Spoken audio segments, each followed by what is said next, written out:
Hey guys, it's Mike Quail from the Quail Group Real Estate Advisors here. Today's topic we're going to be talking about, if you're a buyer and you are worried about a potential housing bubble bursting again, there's 4 things that you should consider, and we're going to go over those today.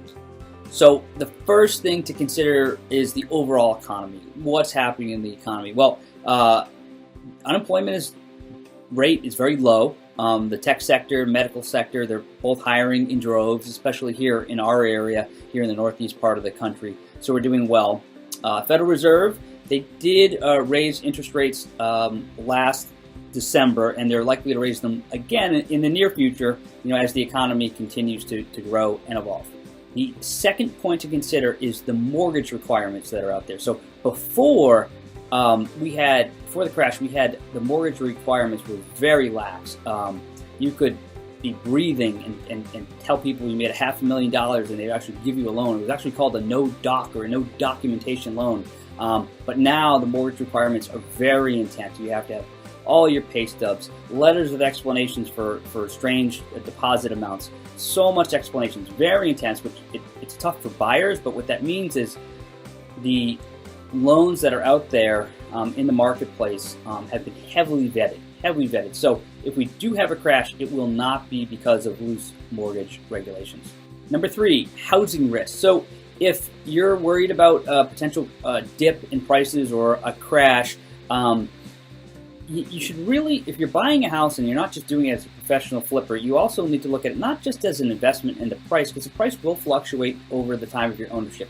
You really want to look to see if the house is a good fit for you as a home for your family. Can you afford the mortgage payments? Can you afford them over the long term? How long do you plan on staying in the house? If you plan on staying there for a while, you don't have to be quite as price sensitive. Things always go up and down over the years and we can't control it all. But if you can afford the payments and you're secure in your job, you don't have a lot of short-term downside risk, even if we have a dip.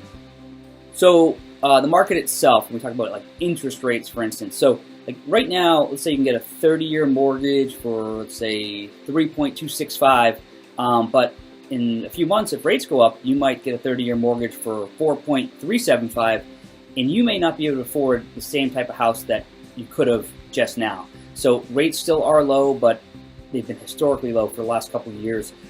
They are expected to go up at some point, probably as the economy continues to improve. They will go up. So if you want to buy, you can still get what I call very inexpensive or cheap money with the interest rate. So they probably will be going up. So if you do buy sooner, you can make sure you lock in those really good interest rates. So should you buy a house or not? It's sort of the $1,000,000 question, right? Well, nobody has a crystal ball, but I will say this to you. If you can afford the house, you feel secure in your job, your income that's coming in for the long term, there's really nothing to worry about. Make sure you buy a home that you're comfortable with and that you can stay for a long period of time. If you're going to be buying a 2-bedroom, but you're about to have multiple people in your house, whether it's children or family members moving in, maybe hold off. Maybe buy a bigger house with 3 or 4 bedrooms and you can stay there for a long time. So if you're really worried about it, make sure you buy a house that fits you for the long term, just in case we do have a dip. Okay, guys, thanks so much. We'll talk to you soon.